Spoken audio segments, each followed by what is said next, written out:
라디오 김우성의 생생경제. 애청자 여러분 안녕하십니까? YTN 뉴스 FM 김우성 PD입니다. 규제 샌드박스. 새로운 기술과 변화의 속도에 제도가 못 따라갈 때 그런 이유로 새로운 가능성을 무작정 덮어둘 수는 없을 겁니다. 정부도 대통령 주재로 회의를 열었고요. 이전 정부에서도 논의돼 왔던 규제 완화가 아니라 규제 개혁이라고 불러야 한다고 하는데요. 규제 샌드박스 이야기가 나왔습니다. 사실상 효과가 있느냐 없느냐의 문제가 더 큰데요. 이번엔 가능할까요? 벤처 1세대죠. 카이스트 K스쿨 이민화 교수 연결해서 이야기 들어봅니다.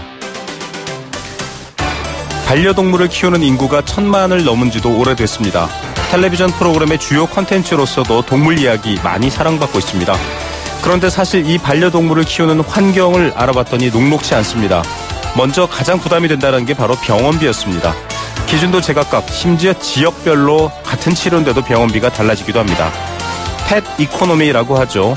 이 반려동물을 비롯한 여러 산업 중요하게 여겨지고 있는데 키울 수 있는 환경은 여전히 후진적이다라는 비판이 있습니다. 어떤 해법이 필요한지 해당 조사 연구 진행한 시민단체 연결해서 이야기 들어봅니다. 경제도미노, 오늘은 계속 관심 속에서 오름세를 보이고 있는 부동산 이야기입니다. 초과이익 환수제부터 보유세까지 어떤 방식으로 이 부동산 정책 다뤄야 할지 또 봐야 할지 최백은 교수와 함께 풀어가 보겠습니다. 2018년 1월 23일 화요일 김우성의 생생경제, 지금 듣고 계신 여러분과 함께합니다.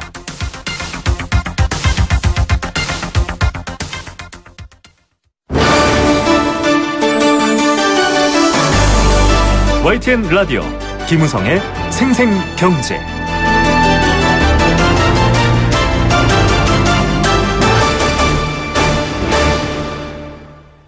네, 첫 번째 생생 인터뷰입니다. 역대 정부가 출범할 때마다 등장하는 것은 규제 완화입니다. 그간의 여러 규제들이 새로운 산업 혹은 기술 변화를 가로막고 있다라는 인식 때문이죠. 참 중요한 의미를 갖고 있기도 한데요. 이 규제의 핵심의 키워드, 포괄적 네거티브 규제와 샌드박스다. 이게 어제 대통령과 또 정부 관료들이 모인 자리에서 나온 말입니다. 38개의 개선 과제도 발표됐습니다. 앞서 말씀드렸다시피 규제 프리존을 비롯해서 역대 정부에도 비슷한 대책이 나왔습니다. 하지만 딱히 효과가 없었다 이런 지적도 있고요. 이번에 나온 대책들은 어떤 또 차별점들이 있는지도 살펴봐야 될 것 같습니다. 벤처 1세대라는 이름을 갖고 계시죠. 카이스트 K스쿨의 이민화 교수 전화로 연결합니다. 교수님 안녕하십니까? 네, 안녕하십니까? 예, 사실은 지금처럼 4차 산업이나 새로운 기술에 대한 좀 변화 속도가 빠르거나 이해가 부족할 때 이 규제 얘기 많이 나왔는데 어제 규제 좀 풀겠다, 미리 먼저 풀겠다 이런 얘기도 나왔습니다. 전체적으로 어떻게 평가하십니까? 네, 규제 개혁은 혁신 성장의 양대 축 중에 하나죠. 아무리 강조해도 지나치지 않고.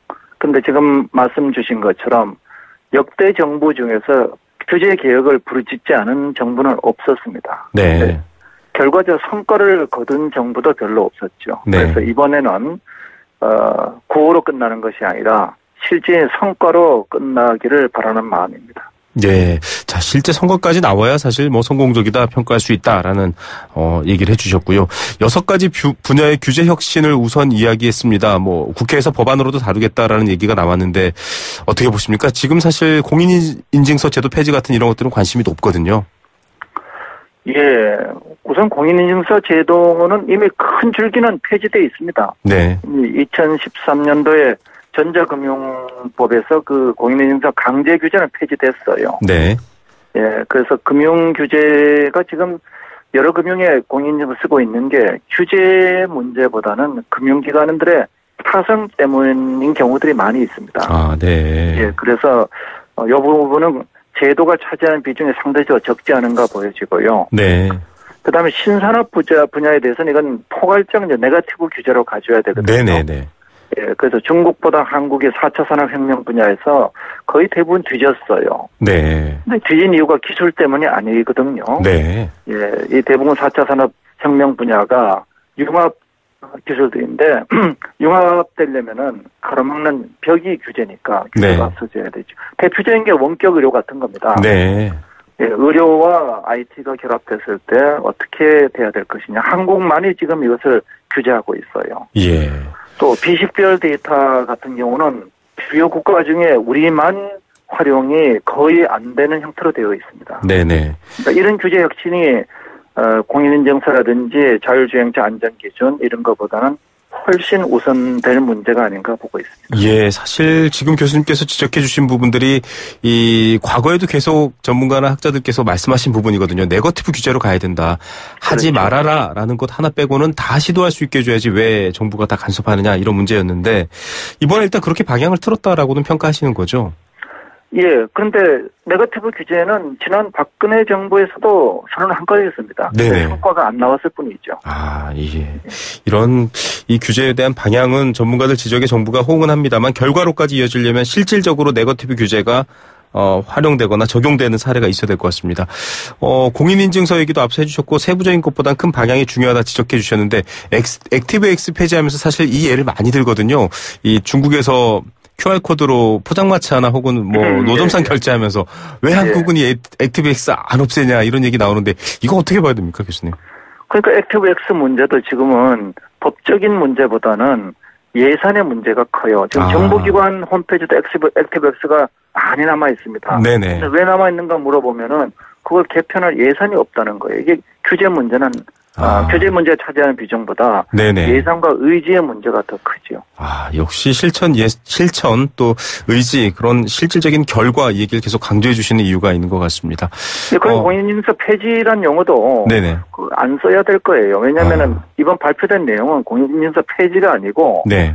다른 인증수단과 동일하게 사용하게끔 하겠다. 네. 는 강제 규정을 없애겠다는 거니까. 네네. 폐지란 말은 적절치가 않겠죠. 강제 사용을 폐지하겠다. 이게 적절할 겁니다. 맞습니다. 공인인증서 제도 폐지라기보다는 그런 강제에 대한 부분들을 좀 완화한다, 푼다 이렇게 봐야 될 것 같습니다. 예, 그리고 이미 그거는 2014년도에 거의 대부분 폐지되어 있습니다. 네. 자, 뭐 현실적으로 그게 적용되도록 하는 것 이게 사실은 뭐 관계 당국의 몫일 텐데요. 교수님께서 강조하시는 부분이기도 한데 그 외에도 지금 이제 좀 낯설 수 있습니다. 새로운 기술, 스마트 시티 이건 뭐 CES 2018에서도 나온 주제였고요. 자율주행차, 드론 이런 부분들도 사실 모든 규제에 촘촘하게 다 걸려 있는 상황이거든요. 뭐 네거티브 방향은 잡았다. 뭐 그건 뭐 이번 정부뿐만 아니라 지난 정부에서 잡았다. 그러나 이게 성과로 나오기 위해서는 교수님 어떻게 좀 개선 이루어져야 될까요? 우선 스마트 시티나 자율주행차, 드론에 전부 다 데이터 기반의 혁신이에요. 네네. 그러니까 4차 산업혁명은 현실과 가상의 데이터로 융합하는 혁명이거든요. 네. 근데 한국은 이 융합 할 수 있는 길을 차단하고 있어요. 네. 그게 클라우드를 통해서 데이터가 모이고, 네네. 그 클라우드에서 모인 빅데이터가 인공지능을 통해서 산업을 바꾸는 건데, 네. 한국은 대부분 클라우드 사용이 규제돼 있어요. 네. 그러니까 이번 발표 내용에도 그 부분이 대단히 취약합니다. 데이터 융합을 막는 비식별 데이터 활용 문제도 그냥 이제 논의를 시작하겠다는 거거든요. 네네. 근데 그 논의는 옛날부터 하고 있었던 겁니다. 네. 예, 그래서 구체적인 가장 중요한 부분이 빠져 있는 게 대단히 아쉽습니다. 예, 가장 중요한 이 데이터 활용의 문제. 사실은, 이게 막혀 있는 이유가 교수님 어떤 부분에서 좀 계속 걸림돌이 됐던 걸까요? 개인정보 보호죠. 네. 그러니까 비식별 데이터라 하지만은. 네네. 개인이 누군지 모르게 해놓은 거예요. 네, 그렇죠. 이제 뭐 이미나 이름 지어놓고.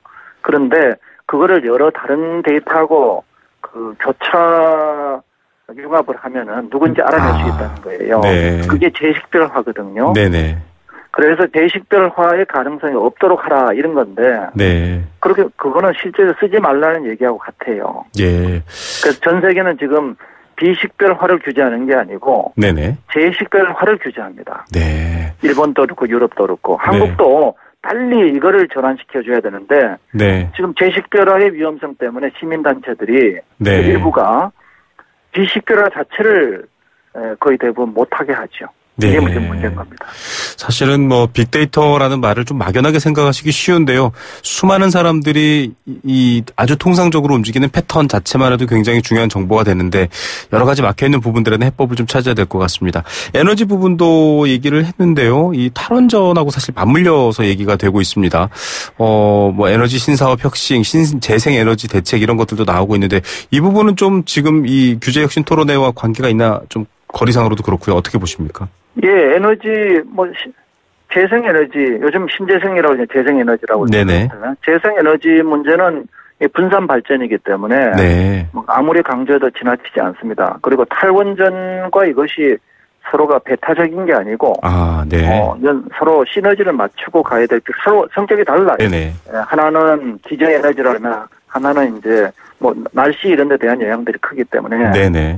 근데 여기는 이제 수많은 그 발전 소기업자들이 등장하기 때문에 이들 소기업자들이 서로 사고 팔 수 있는 거래장이 필요해요. 네. 이게 거래 시스템이 필요하죠. 근데 여기에 뭐가 들어가냐? 블록체인 기반의 암호화폐들이 들어갑니다. 예. 그래서 이 부분의 문제도 같이 풀어줘야 될 거예요. 예. 사실 지금도 블록체인 저희도 한창 다루다가 조금 지금은 쉬고 있습니다만 그 암호화폐 문제 나올 때도 이게 사실은 규제의 시각 혹은 이 자체를 제대로 이해하느냐의 문제를 가지고도 충돌이 많았거든요. 좀 일단 먼저 문을 열어놓겠다. 지금 이렇게 얘기가 나왔으니까 일단 뭐 가상화폐는 좀 별도의 문제고요. 암호화폐는. 아니요. 가상화폐란 말 쓰시면 안 돼요. 암호화폐. 암호화폐죠. 예, 맞습니다. 크립토커런시고 정확히 암호화폐예요. 가상화폐는 사이버만입니다. 네, 맞습니다. 저희도 암호화폐로 계속 얘기하고 있는데, 암호화폐입니다. 네네. 이 부분하고도 조금 봐야 될 것 같은데 일단은 지금 뭐 여러 가지 스타트업이라든지 새로운 것들에 대한 가능성에 좀 힘을 실어주겠다라고 했습니다. 역으로 대기업이라든지 기존 이 기업들 혹은 개발자들의 참여에 대해서는 좀 안 보인다 이런 지적도 있다고 하는데 어떻게 보십니까? 대단히 아쉬운 거죠. 뭐 대표적인 게 네거티브 규제 시범 사업이 작을 때 규제를 풀어주겠다는 게 규제 샌드박스고 이번에 하겠다는 거고요. 네네. 그다음에 일정 지역에 대해서는 풀어주겠다는 게 규제 프리존이거든요. 네네. 둘 다 네거티브 규제로 가는 시범 사업이에요. 네. 그 두 가지를 같이 가야 되는데 이번에 규제 샌드박스 즉 스타트업 위주의 규제 개혁 정책은 갑니다. 네. 이게 규제 완화가 아니고 규제 개혁이에요. 사전 규제는 완화하지만 사후 징벌은 강화하기 때문에 완화는 아닙니다. 개혁이고요. 근데 이 스타트업 위주로 가는 규제 샌드박스는 통하겠다는 건데 대기업이 참여 유도되는 규제 프리존이 이번에 빠져 있습니다. 네. 근데 이거는 우리가 생각을 이렇게 해야 돼요. 대기업이 잘 되고 그 잘된 결과가 국민 모두에게 골고루 나눠지면 제일 좋은 거잖아요. 네네. 근데 대기업이 잘 되지 않게 되면은 나눠줄 전체 목이 별로 없어져요. 네. 그 다음에 대기업 발전하고 스타트업 발전하고가 서로 상호 배타적이지 않습니다. 네. 대기업과 스타트업은 서로 상생 발전을 해야 되거든요. 네네. 그래서 규제 프리존을 포함해서 이쪽 규제 개혁 정책이 필요합니다. 예. 사실 이 구글, 페이스북도 세계적인 대기업입니다만 아주 작게 출발한 스타트업이었죠. 이 연결고리, 상생의 문화, 생태계 이런 것들을 만드는 게 더 어려운 일인 것 같습니다. 어쨌든 그게 바로 M&A예요. 예. 대기업이 정당한 가격, 정당한 절차를 거쳐서 스타트업을 사줘야지 많은 스타트업이 생기고 그렇죠. 그래서 미국 스타트업의 90%는 M&A로 그 자금 회수를 해요. 네. 한국은 3%가 안 됩니다. 여기가 우리의 빠진 연결고리입니다. 예. 이 부분까지 좀 아우르는 대책이 보완되기를 또 바라봅니다. 교수님 오늘 바쁘실 때 말씀 감사드립니다. 네네, 감사합니다. 네, 카이스트 K스쿨의 이민화 교수였습니다. YTN 라디오 김우성의 생생경제. 네, 함께 느끼는 우리 경제 공감 사전입니다. 날씨가 무척 추운데요. 함께 있으면 좀 덜 춥다고 하죠. 경제의 여러 가지 이야기도 마찬가지일 것 같습니다. 함께 생각을 모으면 좀 덜 답답하고 또 덜 궁금할 것 같다는 생각 드는데요. 여러분들의 의견 보내주십시오. 귀를 활짝 열어두고 있겠습니다. 또 제 입을 빌려드리겠습니다. 단문 50원, 장문 100원의 정보 이용료 부과되는 샵 0945번 문자 메시지로 참여할 수 있습니다. 앞서 인터뷰 많이 들어보셨을 텐데요. 오늘의 공감사전 주제 바로 규제 샌드박스입니다. 규제 샌드박스는 신사업이나 신기술 분야에서 새로운 제품과 서비스를 내놓을 때 일정 기간 동안 기존 규제를 면제해주거나 유예시켜주는 제도를 말합니다. 어린아이들이 자유롭게 노는 모래 놀이터처럼 각종 규제로부터 좀 벗어나서 자유롭게 한번 새로운 아이디어를 펼칠 수 있도록 해보자라는 의미에서 바로 규제 샌드박스라는 표현을 붙였다고 합니다. 구체적으로 사업자가 새로운 제품이나 서비스에 대해 규제 샌드박스를 적용해달라고 신청하면 규제 샌드박스 요건에 해당하는지 심사를 받게 되고요. 이후 시범 사업과 임시 허가 등으로 규제를 면제하거나 유예해 준다고 합니다. 이런 규제 샌드박스식의 접근, 영국에서 핀테크 산업 육성을 위해 처음 시작됐고요. 2014년 영국은 런던을 글로벌 핀테크 수도로 발전시키겠다라고 선언한 후에 이 규제 샌드박스가 적용됐습니다. 이 이후로 싱가포르, 일본도 규제 샌드박스를 도입해서 다양한 실험이 일어나도록 장려했습니다. 우리나라도 이제 좀 도입하겠다, 새로운 가능성 열어보겠다라고 하는데요. 청취자 여러분들 어떻게 생각하십니까? 앞서 인터뷰에서 나눴던 것처럼 조금 부족한 부분도 있을 텐데요. 좋은 아이디어가 새롭게 어린아이들의 모래놀이터처럼 정말 새롭게 펼쳐낼 수 있을까요? 여러분들의 생각도 궁금합니다.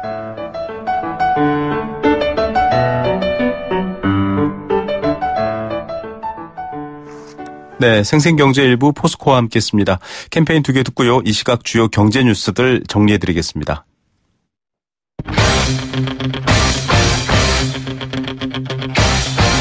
지금 가장 뜨거운 경제 소식. 경제 톱 뉴스. 네, 현재 시각 오후 3시 26분 55초 지나고 있습니다. 오후인데도 아직 추운데요. 이 시각 주요 뉴스들 어떤 건지 알아보겠습니다. 비즈니스 워치 김춘동 기자입니다. 안녕하십니까? 안녕하세요. 예, 이 블록체인 기반 암호화폐 두고서 사실 굉장히 뉴스가 여전히 뜨거운 상황인데 거래 실명제 30일에 도입된다 이런 얘기가 나왔네요, 드디어. 네, 금융위원회와 금융감독원이 암호화폐 투기 근절을 위한 금융부분 대책을 발표를 했는데요. 기존의 암호화폐 거래소에 이 가상 계좌를 제공하고 있는 농협과 기업 등 시중은행들이 오는 30일부터 이 실명 확인 입출금 서비스를 시작합니다. 이 본인 이미 확인된 거래자의 계좌 또 이 암호화폐 거래소의 이 동일은행 계좌 간의 입출금만 허용하겠다는 내용인데요. 거래소와 거래자의 계좌가 서로 다른 은행에 있으면 이 거래자는 이 거래소와 같은 은행의 계좌를 새로 만들어야 합니다. 이 거래자는 또 이 다른 은행의 계좌를 개설하는 과정에서 은행 영업점을 직접 방문해서 이 실명 확인 절차를 거쳐야 하는데요. 이 기존 가상계좌 서비스는 더 이상 사용할 수 없어서 이 청소년이나 이 비거주 외국인의 거래를 차단하는 효과가 있을 것으로 좀 보입니다. 네. 자, 신규 거래도 허용 안 할 것처럼 얘기했는데 신규 거래는 허용되죠? 네, 실명 확인 입출금 제도가 도입이 되면 실명만 확인이 되면 새로 계좌를 만들어서 이 암호화폐 거래를 좀 할 수 있게 됩니다. 지금은 이 가상계좌 신규 발급이 전면 중단되면서 이 기존에 거래를 하고 있던 투자자 외에는 신규 투자는 불가능했었는데 이게 좀 해제가 되는 겁니다. 네. 아울러서 은행들이 암호화폐 투자 자금에 대해서 이 자금 세탁 방지 업무 가이드라인도 좀 새롭게 적용할 예정인데요. 네. 한 이용자 계좌에 하루에 1,000만 원, 또 7일에 2,000만 원 이상 입출금이 일어나면 의심 거래로 의무 보고를 하게 되고요. 금액과 무관하게 하루에 5차례 이상 입출금이 있어도 의심 거래를 좀 간주하게 됩니다. 네. 자, 저희도 여러 번 인터뷰를 해드렸던 내용입니다. 이 트럼프 행정부 외래일까요? 결국은 세탁기 태양광 패널에 세이프가드 발동한다 이렇게 얘기했네요. 네, 세이프가드는 긴급 수입 제한 조치를 말하는데요. 이 도널드 트럼프 미국 대통령이 삼성과 LG를 비롯한 이 수입 세탁기와 태양광 패널에 대해서 세이프가드를 발동하는 권고안에 최종적으로 사인을 했습니다. 네. 2002년에 부시 행정부가 한국산을 포함한 이 수입 철강 제품의 세이프가드를 발동한 지 16년 만인데요. 다만 이번 안에서 이 미국에 수출하는 세탁기 중에서 한국에서 생산한 제품에도 이 세이프가드 조치가 발동하는지에 대해서는 명시하지 않았습니다. 앞서 미국 국제무역위원회는 이 미국과 FTA를 체결한 국가에서 생산한 세탁기에 대해서는 이 세이프가드 조치를 좀 배제하도록 권고한 바 있는데요. 네. 그런데 삼성이나 LG는 세탁기 대부분을 동남아시아를 비롯한 해외 공장에서 만들고 있어서 이게 좀 큰 변수가 될 것 같지는 않습니다. 네. 이 발동되면은 관세가 얼마나 올라가는 건가요? 네, 세탁기는 첫 해에 120만 대까지는 20%, 이를 넘어서는 수입 물량에 대해서는 50%의 관세를 부과하고요. 2년 차에는 120만 대 이하 물량은 18%, 초과 물량에는 45%를 부과하고, 이 3년 차에는 각각 16%와 40%의 관세가 매겨집니다. 네. 삼성이나 LG의 미국 내 세탁기 판매 가격이 지금보다 20% 가까이 오르는 거고요. 또 이 삼성과 LG가 미국에 수출하는 세탁기가 연간 200만 대 정도 된다는 점에서 이 80만 대 정도는 가격이 40~50%까지 오르게 되는 겁니다. 네. 이 태양광 제품의 경우에 2.5 기가와트 기준으로 그 이하에는 관세를 부과하지 않고 이를 초과하면 첫 해에 30%, 2년 차에는 25%, 3년 차에는 20%, 4년 차에는 15%의 관세를 각각 부과하게 됩니다. 예, 좀 월풀이 흔들어 놓은 여러 가지 상황이 좀 복잡한데 우리 정부 대응해야겠죠? 네, 김현종 통상교섭본부장이 미국의 세이프가드 조치에 대해서 이 세계무역기구에 제소하겠다 이렇게 밝혔습니다. 네. 이 김 본부장은 그 전에 이 국제무역기구 회원국 간의 이 분쟁의 최종 판단자 역할을 하는 국제무역기구 상소기구 위원을 지낸 바 있는데요. 이 과거 상소기구 재판관 경험에 비춰봤을 때 이번에 제소를 하면 승소 가능성이 있다 이렇게 좀 강조를 했습니다. 네. 아울러서 이제 국제무역기구 분쟁 해결기구를 대상으로 미국에 대한 양어 정지도 요청을 했는데 네. 양어 정지는 현재 우리나라가 미국산 제품에 적용하는 무관세 또는 관세 인하 조치를 철회하겠다는 뜻인데요. 네. 보복 관세를 매길 수도 있다. 이렇게 좀 보시면 될 것 같습니다. 예, 저희도 소고기 같은 거 이런 거 관세 얘기하면 미국 측에서 좀 당황하지 않을까 이런 대안도 나왔는데 어떻게 대응하는지 지켜봐야 될 것 같습니다. 자, 총부채 상환 비율 이 신DTI죠. 이달 31일부터 시행되는데 다주택자들이 영향받을까요? 어떤 내용입니까? 네, 금융위원회가 신DTI 시행과 관련한 법 개정을 끝냈습니다. 신DTI는 이 대출자가 보유한 부채를 지금보다 좀 포괄적으로 좀 반영을 하게 되는데요. 기존 DTI에서는 부채에 기존 주택담보대출의 이자와 신규 이자 보상분만 좀 포함을 했었는데요. 신DTI는 기존 주택담보의 원금까지 부채에 추가를 해서 기존과 신규 담보대출의 원리금을 모두 좀 부채로 보겠다는 겁니다. 네. 예, 주택담보대출을 한 건 받으면 DTI가 평균 30%가 넘기 때문에 기존의 주택담보대출 보유자가 추가 대출을 받기는 사실상 좀 불가능해지는 거고요. 네. 또 두 번째 주택담보대출은 만기도 15년까지만 적용을 했습니다. 대출 기한을 길게 늘려서 DTI를 낮추려는 것을 차단하겠다는 건데요. 신DTI는 기존 주택담보대출 만기를 연장하는 경우에는 적용이 되지 않고 신규 대출에만 적용이 된다고 합니다. 예, 소득 평가 기준은 어떻습니까? 그 DTI를 산정할 때 반영하는 소득 기준도 지금은 이 소득 산정 시 최근 1년간 기록만 봤는데 앞으로는 최근 2년간 소득 기록을 확인을 하고 또 10년 이상 장기 대출 같은 경우에는 주기적으로 이 소득 정보를 갱신해서 체크하도록 했습니다. 네. 대신에 이 장래 소득이 늘어날 것으로 예상이 되는 대출자는 이 소득 산정 시 최대 10%까지 증액해 주기로 했고요. 또 일시적으로 주택담보대출이 두 건이 되는 차주를 위해서 이 기존 주택담보대출을 즉시 처분을 하면 이 부채를 산정할 때 지금처럼 이자 상환액만 반영하도록 했고 또 2년 내 처분 조건일 경우에는 두 번째 주택담보대출에 대해서는 이 15년 만기 제한도 적용하지 않도록 했습니다. 네.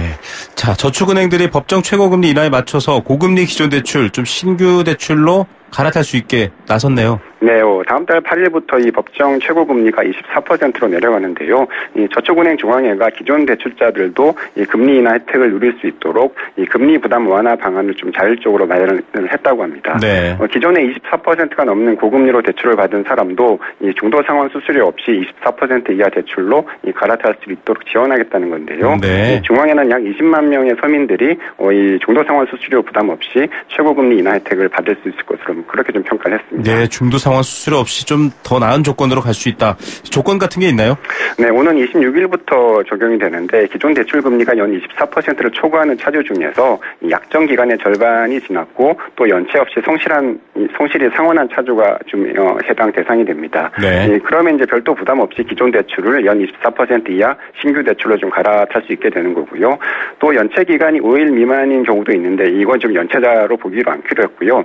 또 만기 시점 차이로 불이익을 당하는 차주가 없도록 이 최고금리 인하 시행 전이라도 대환이나 재약정 같은 이 만기 연장 시에 24% 기준을 좀 적용하기로 했습니다. 네, 오늘의 톱뉴스는 어떤 것 선택하시겠습니까? 네, 그 암호화폐 거래 실명제 기사를 꼽고 싶은데요. 예, 정부는 이번 조치가 투기 근절을 위한 첫 번째 조치라고 좀 강조를 하고 있는데 네. 실명제와 함께 이 자금 세탁 방지 가이드라인 적용을 통해서 일단 시장 정화에 나서겠다는 건데요. 이 효과는 조금 더 좀 지켜볼 필요가 있지 않나 그런 생각이 좀 들었습니다. 예, 과도한이라는 말이 붙는 것들은 좀 정리가 되면서 또 본래의 가치는 살리는 협안이 필요할 것 같습니다. 오늘 말씀 감사드립니다. 네, 감사합니다. 비즈니스워치 김춘동 기자였습니다.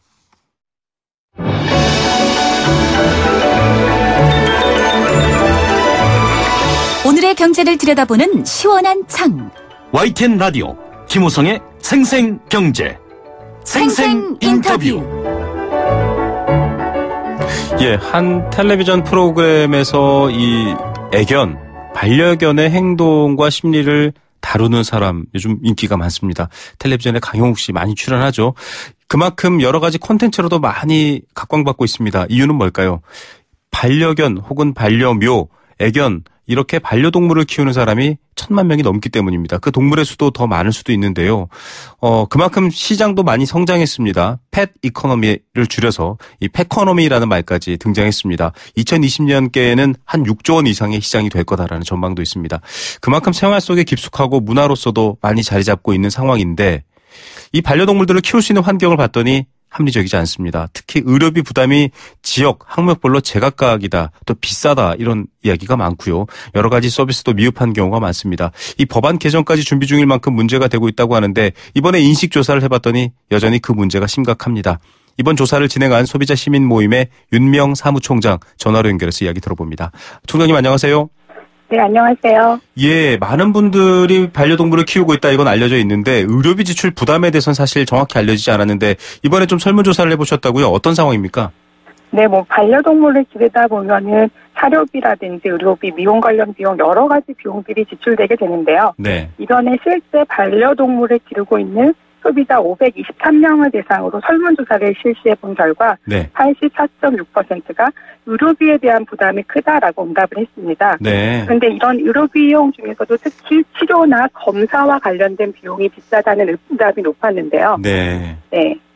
참. 그래서 네. 의료비에 대한 부담이 좀 크게 소비자들에게 나타나고 있습니다. 예, 치료, 진료 이런 것들이 사실은 이 전문 분야이기 때문에 소비자들은 잘 모르죠. 그런데 굉장히 좀 비싸게 느껴진다라고 하고요. 또 지역 학력별로도 좀 이게 정확하지 않다라는 게 있는데 사례를 통해서 좀 실태를 알아보면 이해가 빠를 것 같습니다. 이를테면 어떤 부분에서 이렇게 좀 비싸다 혹은 명확하지 않다라고 느끼는 건가요?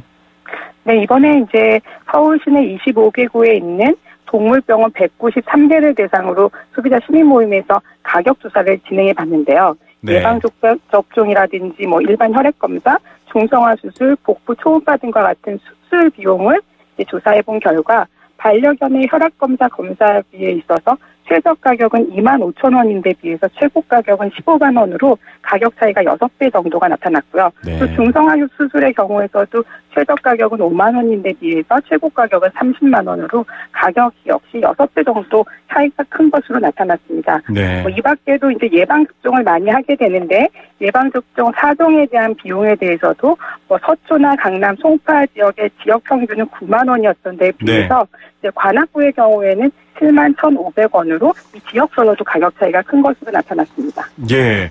아니 관악구에서 반려동물 키우시는 분과 서초구에서 반려동물 키우시는 분들이 그 동물이 차이가 있는 건 아닌데 이 접종비 평균이 무려 2만 원 가까이 차이가 난다. 이 정도면은 사실은 의료비 부담이 된다 혹은 기준이 명확하지 않다라는 문제를 떠나서 좀 다양한 문제들까지 생길 것 같은데 우려되는 부분도 있을 것 같은데 어떻습니까? 네, 소비자 상담센터에 들어오는 애완동물 관련된 소비자 상담 결과를 이제 분석해 보면 수술이나 치료 이후의 부작용이나 만족의 불만에 대한 상담도 가장 많이 나타났고요. 네. 그 다음으로는 이제 진료비에 관련된 상담이 두 번째로 많은 것으로 나타났고, 이 밖에도 이제 치료에 대한 설명이 미흡하다, 또 진료비에 대한 적정한 안내 등이 없었다, 또 치료 후에 다른 데보다 좀 가격을 과다 청구한 것 같다라는 불만 상담 내용들이 많이 있는 경우가 나타났습니다. 네. 아니, 이 정도로 의료비가 부담이 되면 사실 절대 그래서는 안 되지만 이 동물을 키우겠다, 같이 하겠다라고 키우다가 버리거나 이런 상황이 생기는 건 아닌가요? 특별히 이제 유기동물과 관련돼서 문제가 꼭 진료비 때문만은 아니다라고 할 수 있겠지만, 네. 일정 부분 이제 가게에서 애완동물을 기르다 보면 이제 애완동물이 노후하면서 이제 여러 가지 의료 비용이 발생하게 되는데, 이 의료 비용이 가게에 부담이 되는 경우에는 또 이렇게 유기견이나 유기하는 동물로 될 수 있는, 방치하게 되는 원인이 될 수 있을 것으로 보여집니다. 네. 이 동물 키우다가 예쁘다, 기분 좋다, 힐링된다 하셨다가 병원 갔는데 몇십만 원, 100만 원 이러면 사실 고민하시는 분들 생길 수밖에 없는데, 아마 이 반려동물 키우시는 분들이 이거 좀 개선이 필요하다라고 얘기를 많이 했을 것 같습니다. 좀 어떤가요, 여론이? 가장 큰 문제는 진료비 기준이라든지 이런 것들이 명확하지 않다 보니까 적절한 진료비가 어느 정도인지, 혹은 진료에 있어서 어떤 게 적절한 치료인지에 대한 명확한 가이드가 없습니다. 그래서 이런 애완동물의 치료나 진료와 관련된 관리 기준, 혹은 치료에 대한 기본적인 행위나 수가가 좀 정해질 필요가 있다라고 주장을 하게 되고요. 네. 또 하나는 이제 동물 보험과 같은 이제 보험이 있다 그러면 일정 부분 소비자들이 비용에 있어서 조금 부담을 경감하게 될 텐데, 네네. 이런 게 전혀 되고 있지 않기 때문에 이 보험이라든지 이런 것들에 대한 필요성, 또 이 밖에도 이제 진료비에 대한 정확한 안내라든지 또 충분한 설명 등이 이제 소비자들이 바라고 있는 점이라고 보여집니다. 예. 사실 수의사분들이나 동물병원도 최선을 다하고 계시는데 뭔가 제도가 들쑥날쑥할 경우에는 좀 문제가 있다라는 생각이 들기도 합니다. 결국은 정부에서도 좀 관심을 갖고 정책을 만들고 있는데요. 양육 관련 환경 논의 없나요? 반려동물 보험제 활성화 등과 관련돼서 동물보호법 개정안들이 이제 발의되어 있기도 하고요. 또 이제 공식적이나 제도적 체계 안에서 혼란스러운 부분들을 이제 정리해야 하는 이런 계기들이 이제 많이 마련되고 있긴 한데 아직까지도 이제 논의 중이기 때문에 이것들이 제도화되고 법제화되는 데까지는 조금 더 상당 기간이 필요하다고 보여집니다. 그렇지만 이제 이러한 것들의 논의들이 이제 시작되었고 이 논의를 통해서 조금 더 기준이라든지 법안 마련에 대해서 조금 더 관심을 가지고 지켜볼 필요가 있다고 보여집니다. 네, 앞서 반려동물들도 좀 보험이 되면 좋겠다라고 생각하시는 분들 많다라고 했는데 지금 뭐 국회의원들도 관련 법안 개정안을 발의했다고 하는데요. 현재 보험은 좀 기준이 모호하다 이런 얘기도 있더라고요. 네, 보험이 되려면은 그 보험과 연동해서 적정한 치료의 행위가 어떤 것인지가 정리가 돼야 되고 이 행위에 대한 적절한 수가를 정해야 되는데 지금 현재는 뭐 치료 행위에 대한 뭐 수가라든지 치료 행위에 대한 그 범위라든지 어떤 것들이 적정한 치료인지에 대한 명확한 기준들이 반려동물과 관련돼서 정해져 있지 않기 때문에 네. 이런 체계가 없이 이제 보험을 바로 설정할 수는 없고요. 네. 이런 부분들의 마련들이 조금 더 논의되고 만들어질 필요가 있습니다. 예, 지금 한 3개 보험사 정도가 이런 보험 상품이 있다고 하는데요. 뭐 주된 수술 이런 것들은 제외돼 있고 또 7세 이상 고령견은 안 되고 여러 가지 좀 개선점이 있을 것 같습니다. 뭐 이런 부분들에 대한 부담을 경감하고 또 소비자들 반려견과 함께 살아가시는 분들의 어떤 환경 조성도 중요하겠지만 사회적 인식이나 기본 소비에 대한 어떤 환경 변화 이런 것도 중요하겠죠. 무엇보다도 이제 뭐 반려견 아니면 반려묘 이런 반려동물이 이제는 가족의 일환으로 생각하는 소비자들이 많이 늘어나고 있고요. 그와 관련해서 이제 여러 가지 제도나 법적인 부분들이 마련될 필요가 있고 또 우리의 인식도 조금씩은 변화될 필요가 있다고 보여집니다. 근데 그것보다 더 중요한 것은 지금 현재 상태에서라도 이제 반려동물을 병원에 가서 진료하거나 할 때 정확한 정보 제공 혹은 정확한 충분한 설명들이 좀 이루어진다면 조금 소비자들이 좀 합리적으로 선택할 수 있지 않을까 합니다. 네, 오늘 말씀 감사드립니다. 네, 감사합니다. 네, 소비자 시민 모임 윤명 사무총장이었습니다.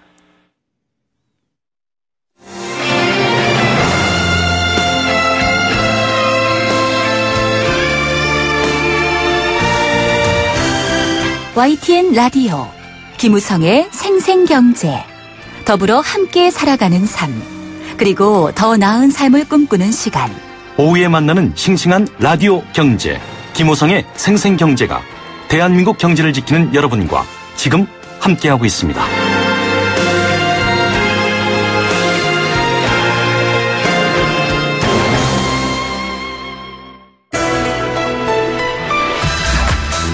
세계 경제가 내 주머니 속으로 경제 도미노. 네, 최근 여러 가지 경제 상황 또 현상 바라볼 때마다 정말 도미노라는 표현이 또 맞아떨어지는구나라는 생각이 듭니다. 여러 가지 정책과 또 경제적인 효과 또 여러 가지 실제 그 경제 영역 안에서 활동하는 사람들 다 얽혀있기 때문인데요. 핵심은 또 부동산이죠. 이번 정부 출범하면서부터 가장 중요시 여겼고 또 어떤 경제적인 왜곡의 가장 뿌리이기도 한데요. 여러 가지 대안을 놓고서 사실 갑론을박도 많은 상황입니다. 그것 한번 다시 점검해보는 시간 마련했습니다. 건국대학교 경제학과 최백은 교수입니다. 교수님 안녕하십니까? 네, 안녕하세요. 네, 강남 집값을 잡아라 뭐 계속 이런 말이 나왔지 않습니까? 지금 재건축 관련해서 정부의 조치가 나왔는데 계속 뉴스가 쏟아지고 있습니다. 일단 큰 틀에서 어떻게 보십니까? 한마디로 얘기하면 이제 정부가 투기 세력과의 싸움에서 결코 이제 물러나지 않겠다는 의지 표명이라고 저는 이해하고 싶고요. 네. 그동안 이제 정부 부동산 대책으로 이제 일정한 효과는 봤어요. 뭐 네네. 강남을 제외한 지역 대부분에서 투기 심리가 좀 잦아들었으니까요. 네.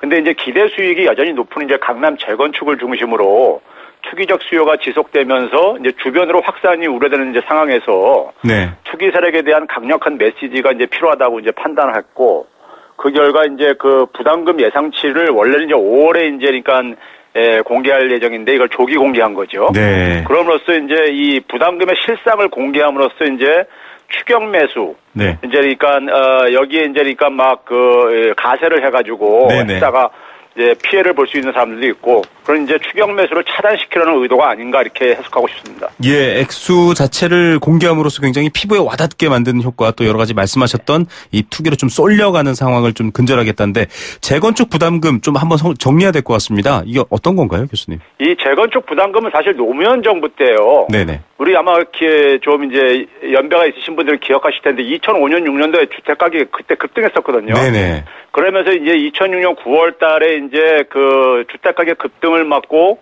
투기 방지하기 위해서 이제 재건축 초과 유익 환수에 관한 법률이라는 걸 이제 도입을 합니다. 네. 그게 이제 거기에 기초해서 이제 매기는 게 이제 이 그 재건축 부담금이라고 우리가 얘기를 하는 건데요.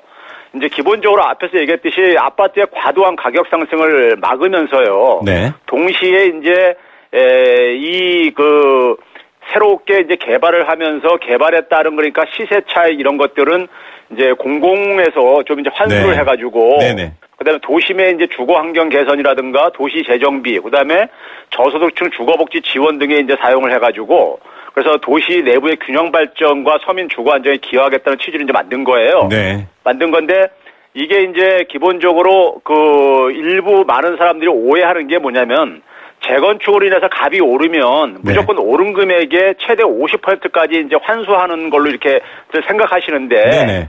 이게 그런 게 아니고요. 최종 가격에서 이제 그러니까는 그 개발 비용, 네. 소위 말해서 많은 비용들을 다 공제해주고요. 네네. 그 다음에 이제 주변에 이제 정상 주택 가격 상승분도 이제 그러니까 빼주고. 네. 그러니까 쉽게 얘기하면 초과 상승분에 대해서. 네. 이제 구간에 따라서 3천만 원부터 한 이제 그러니까는 뭐 1억 1천만 원까지 해서 구간에 따라서 10 내지 50%를 누진적으로 징수하는 건데요. 그러니까 초과 상승분에 대해서만 이제 징수하는 것입니다. 예.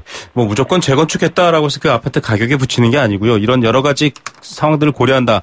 뭐 소개가 되고 있는데 이번에 일단 8억 4천만 원이란 숫자에 물론 정부가 정확히 어느 단지 어떤 집을 어떻게 재건축했을 때라고 구체 사례는 아직 공개하지 않은 걸로 알고 있거든요. 근데 이 금액 가지고 지금 굉장히 뭐 이를테면 화제가 되고 있습니다. 어떻게 봐야 될까요, 교수님?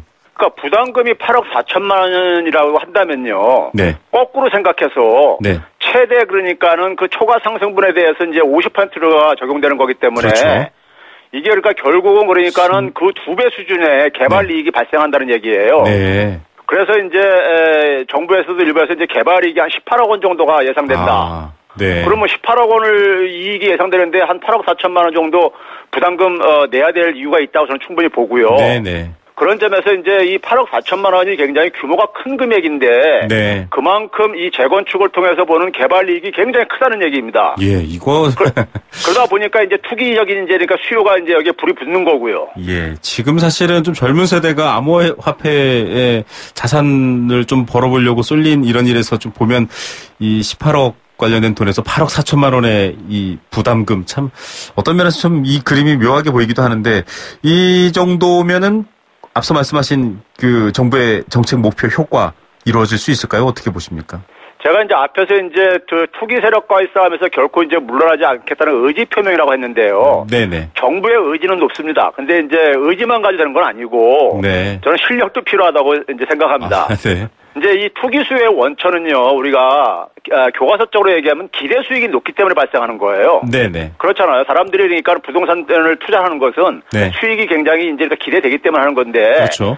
그러면 이제 재건축 아파트에 대한 높은 기대 수익을 해소시키는 대책이 필요하다는 점에서 네. 이 재건축 부담금을 이제 그러니까 새로 이번에 이제 부활하는 것은 기대 수익을 낮추는데 일정한 효과는 이제 나타날 겁니다. 네. 그럼에도 불구하고 앞에서 얘기했듯이 한 18억 원 개발 이익에서 8억 4천만 원 여전히 그러니까 한 10억 가깝게 이제 그러니까 이 그렇죠. 기대 수익이 나타나고 존재하고 있잖아요. 네네. 그러면 이제 거기다가 이제 강남이 이제 대형 개발 사업이 계속 예정되어 있거든요. 맞습니다. 그러니까 이게 재건축 부담금 압박만으로는 저는 한계가 있다고 보고요. 네. 일정한 효과는 있지만은. 네네. 거기에 또 한 가지 뭐냐면은 이제 정부가 재건축 가능 연한을 이제 연장한다든가 네, 40년으로 늘릴 수 있죠. 안전진단 요건도 강화하겠다고 이렇게 하잖아요. 네네. 그럼 이게 이제 재건축 추진이 위축될 경우에 만약에 네. 그러면은 이제 근데 여기에 또 이제 추가로 뭐냐면은 이 교육정책 개편으로 인해 가지고 강남 4구하고 양천구 등의 이제 학군 수요가 증가할 경우에는 네. 소위 말해서 이제 상대적인 공급 부족 문제로 발전할 가능성이 있어요. 아, 네. 그러면 결국 이제 이 지역에 강남 지역에 투자하는 사람들은 자금력이 있는 수요자이기 때문에 그렇죠. 수요 대출 억제만 해가지고 한계가 있다는 얘기죠. 네. 그래서 이제 시중에 이제 똘똘한 한 채 갖기 이제 뭐 이런 투자. 맞습니다. 네. 예, 그래서 이제 이 유의자금 몰릴 가능성이 여전히 있다고 보는 것이고요. 네. 그런 점에서 이제 상대적 공급 부족에 따른 일종의 풍선 효과 가능성이 있는 것이고요. 네. 그러면 결국은 지금 제가 앞에서 얘기했던 이 교육 정책, 네. 지금 정부가 추진하는 교육 맞습니다. 정책 보게 되면은